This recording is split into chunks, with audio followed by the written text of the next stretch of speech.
नमस्कार।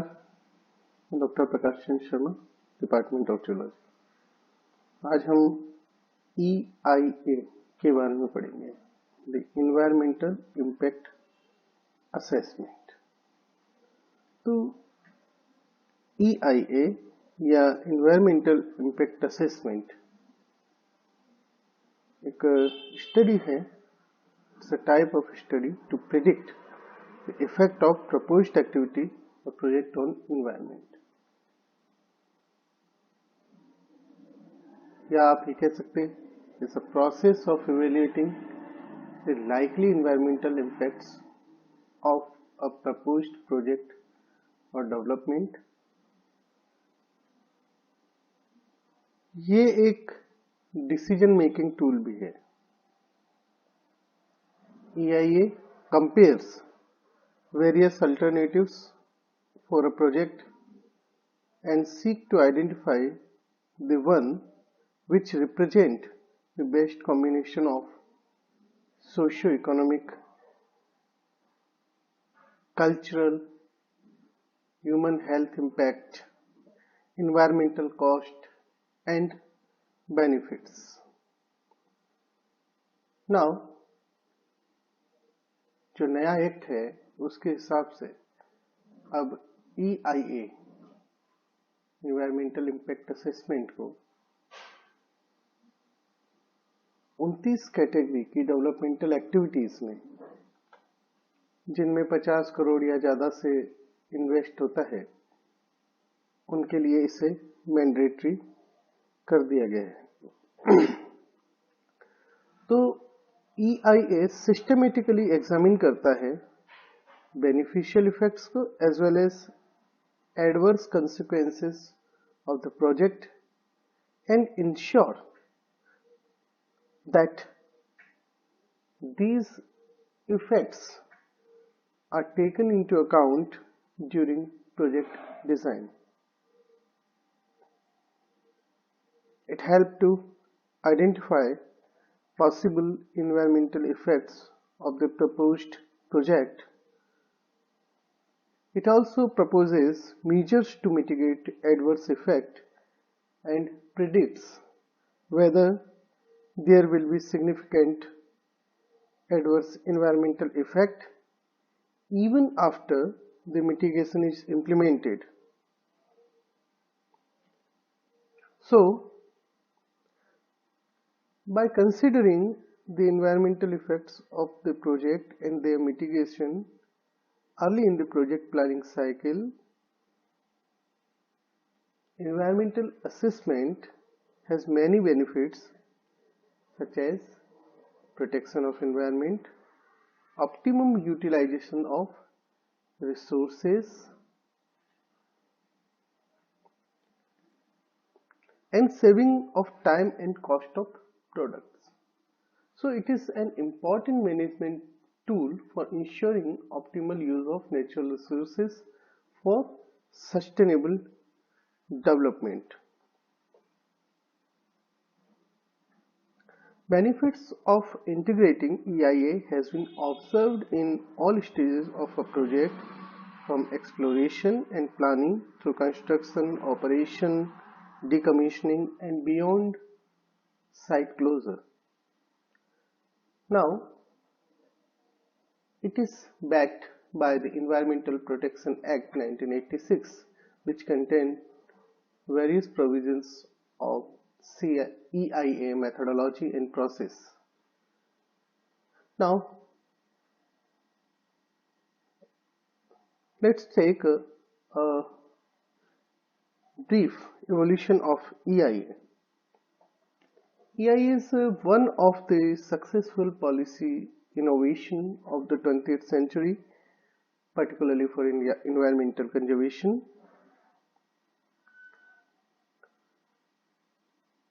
Before 1976, there was no EIA, but today we have a formal process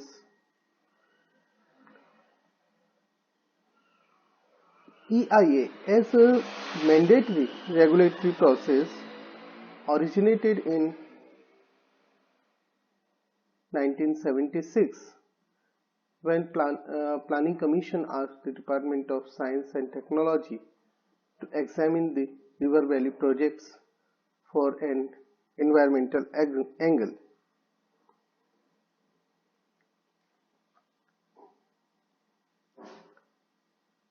Now, from that, in pre-1970s, as I earlier told, there was a limited consideration given to environmental consequences. In early 1980s, EIA was developed but not so robust. EA, that means environmental assessment. Early 1980s में जो environmental assessment था उसमें land use planning process को सम्मिलित कर लिया गया था, साथ ही साथ पब्लिक इन्वॉल्वमेंट की भी बात आने लग गई थी. एम्फेसिस इन इकोलॉजिकल मॉडलिंग, प्रिडिक्शन, इवैल्यूएशन पे दिया जाने लगा था. लेकिन सन 2006 में जब नया EIA लेजिस्लेशन आया सितंबर 2006 में, तो परिदृश्य में बदलाव आया. अभी तक जो EIA की प्रोसेस थी, EA यानी कि इन्वायरमेंटल असेसमेंट सेंट्रल लेवल पे होता था, बड़े प्रोजेक्ट पे होता था, लिमिटेड कैटेगरीज में था. लेकिन अब यहाँ 29 डिफरेंट कैटेगरीज में ये EIA मैंडेटरी किया गया, जहाँ 50 करोड़ या उससे ज्यादा का इन्वेस्टमेंट हो. साथ ही साथ जो ऑनर्स था फॉर क्लियरिंग प्रोजेक्ट्स वो स्टेट गवर्नमेंट पर आ गया, जो पहले केवल सेंटर पे था, depending on the capacity of project. सो अब इन्वायरमेंट क्लियरेंस लेना मैंडेटरी हो गया है कई प्रकार के प्रोजेक्ट में, जो कि माइनिंग प्रोजेक्ट्स हैं, जो कि इंडस्ट्रियल प्रोजेक्ट्स हैं, थर्मल पावर प्लांट से रिलेटेड प्रोजेक्ट्स हैं, रिवर वैली प्रोजेक्ट्स हैं, multipurpose, irrigation, infrastructure development, nuclear power plants से रिलेटेड प्रोजेक्ट, ये सारे प्रोजेक्ट्स इसमें सम्मिलित हैं. नाउ शॉर्ट में हम इसकी प्रोसेस को समझेंगे, लेकिन उससे पहले हम अभी बात कर रहे थे कि नया जो लेजिस्लेशन है वो सितंबर 2006 में आया, जिन्होंने मैंडेटरी किया माइनिंग, थर्मल, रिवर, इंफ्रास्ट्रक्चर में आप देखिए रोड आ जाता है, हाईवे, पोर्ट, हार्बर, एयरपोर्ट, ये सारे के सारे आ जाते हैं. तो जहां 1994 का जो EIA नोटिफिकेशन था वहां पर सेंटर के पास थी जिम्मेदारी, अब ये ओनर्स किस पे आ गया, स्टेट गवर्नमेंट पे. तो जो activities coastal regulation zone 1991, coastal regulation zone act 1991 में परमिसिबल की गई थी, उनको भी क्लियरेंस की अब आवश्यकता है. अब चलिए हम प्रोसेस की बात करते हैं, EIA प्रोसेस. तो EIA प्रोसेस जो है उसमें कई स्टेप्स बहुत आवश्यक हैं. जनरली यहाँ पर 8 स्टेप्स हम लेके चलते हैं, यहाँ ज्यादा स्टेप्स आपको दिखा रखी हैं, लेकिन इन सभी में जो कॉमन है वो ये है कि EIA प्रोसेस की शुरुआत स्क्रीनिंग से की जाती है, ताकि ये इंश्योर किया जा सके कि टाइम और रिसोर्सेस जो प्रपोजल के वक्त ही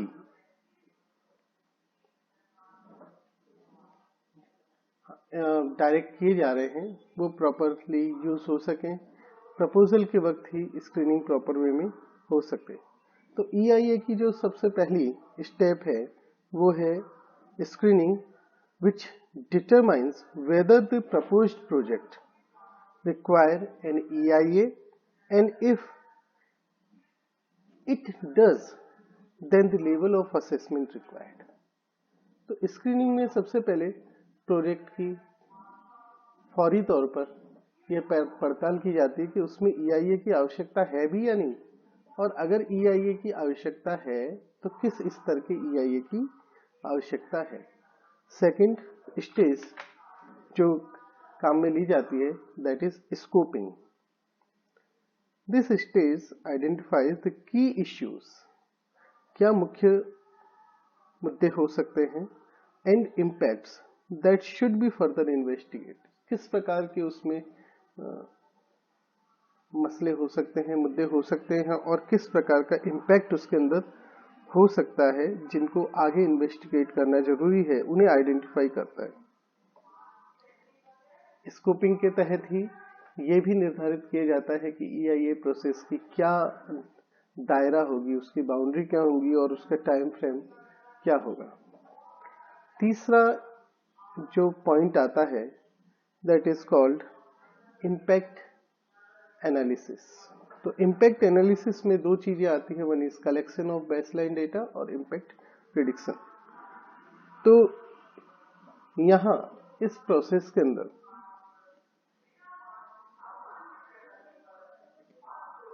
बेसलाइन डेटा जो कि उस क्षेत्र में स्कोपिंग के दौरान जो मुद्दे निकल के आए थे, केवल उन्हीं से रिलेटेड बेसलाइन डेटा कलेक्ट किया जाता है, आइडेंटिफाई और प्रिडिक्ट किया जाता है कि इन्वायरमेंटल एंड सोशल इम्पैक्ट्स उस प्रोजेक्ट के क्या हो सकते हैं और उसका क्या सिग्निफिकेंस हो सकता है। तो ये दोनों पॉइंट आप अगर इसको क्लब करना चाहें तो इम्पैक्ट एनालिसिस में क्लब कर सकते हैं। बहुत इंपॉर्टेंट ये स्टेप है। नेक्स्ट स्टेप है that is called mitigation. Mitigation step के अंदर EIA प्रोसेस में ये रिकमेंड किया जाता है कि किस प्रकार की एक्शंस ली जाए ताकि जो potential adverse environmental and social consequences हैं उस उस प्रपोज्ड प्रोजेक्ट के, जो कि डेवलपमेंटल एक्टिविटी से रिलेटेड है, उन्हें किस प्रकार से अवॉइड या रिड्यूस किया जा सके। साथ ही साथ जो रिजल्ट है उन्हें एक रिपोर्ट के फॉर्म में पेश किया जाता है जो कि डिसीजन मेकिंग बॉडीज और जो अदर स्टेक होल्डर्स हैं उनके साथ में शेयर की जाती हैं। लेकिन यहीं पर सारा काम फाइनल नहीं हो रहा। फाइनल EIA रिपोर्ट से पहले और डिसीजन मेकिंग से पहले एक और इम्पॉर्टेंट स्टेप है that is called public hearing. यहाँ पर जितने भी कंसर्न्ड स्टेक होल्डर्स होते हैं, खास तौर पे जो पब्लिक है, उससे अपनी बात रखने का मौका दिया जाता है ताकि वो उस डेवलपमेंटल एक्टिविटीज के बारे में अपने व्यू रख सके, उसकी जो चिंताएं हैं वो व्यक्त कर सके और उनके डिसीजन मेकिंग प्रोसेस के अंदर सम्मिलित किया जा सके। EIA रिपोर्ट और पब्लिक हियरिंग के जो निष्कर्ष हैं उनके आधार पे डिसीजन मेकिंग स्टेप पे आया जाता है। इस स्टेप के अंदर ये निर्धारित किया जाता है कि क्या प्रोजेक्ट को रिजेक्ट कर दिया जाना चाहिए, क्या प्रोजेक्ट को अप्रूवल मिलना चाहिए और क्या प्रोजेक्ट में कुछ सुधार किए जाने चाहिए ताकि जो एडवर्स कंसिक्वेंसेस हैं उनको और कम किया जा सके और पब्लिक की जो ग्रीवेंसेस हैं उनको प्रॉपर्ली एड्रेस किया जा सके। इसके बाद में EIA रिपोर्ट के आधार पे और डिसीजन के आधार पे एक इन्वायरमेंटल मैनेजमेंट प्लान तैयार किया जाता है जो कि एक्चुअली एक पोस्ट मॉनिटरिंग हम इसे कह सकते हैं। तो यहाँ पर प्रोजेक्ट कमीशन हो चुका है। अब ये इन्वायरमेंटल मैनेजमेंट प्लान ये चेक करता है, इंश्योर करता है कि जो प्रोजेक्ट के तहत जो पॉसिबल कंसिक्वेंसेस थे एडवर्स, पर्टिकुलरली जो इम्पैक्ट्स है, वो इम्पैक्ट्स उस लिमिट के, उस लीगल स्टैंडर्ड्स के बियॉन्ड न जाए जो लिमिट इस EIA प्रोसेस में तय की गई है, जो रिडक्शन करके उससे बियॉन्ड न जाए और EIA रिपोर्ट के अनुसार ही उसका जो मिटिगेशन प्रोसेसेस हैं, जो मिटिगेशन मेजर्स हैं, उनका प्रॉपर इस्तेमाल हो रहा है या नहीं हो रहा। तो ये मॉनिटरिंग और इम्प्लीमेंटेशन के लिए ये स्टेप है। इसके बाद इसी स्टेप में आता है कि अगर अभी भी इम्पैक्ट्स ज़्यादा हो रहे हैं तो ऐसी स्थिति में assessment of alternatives, delineation of mitigation measures, ये सारी की सारी, और रिस्क असेसमेंट, ये सारी की सारी जो चीज़ें हैं ये पोस्ट मॉनिटरिंग के अंदर आती हैं। तो यहाँ पर EIA के जो कुछ अलग अलग फॉर्म्स हैं, लाइक HIA जो कि हेल्थ इम्पैक्ट असेसमेंट कहलाता है, SIA सोशल इम्पैक्ट असेसमेंट कहलाता है।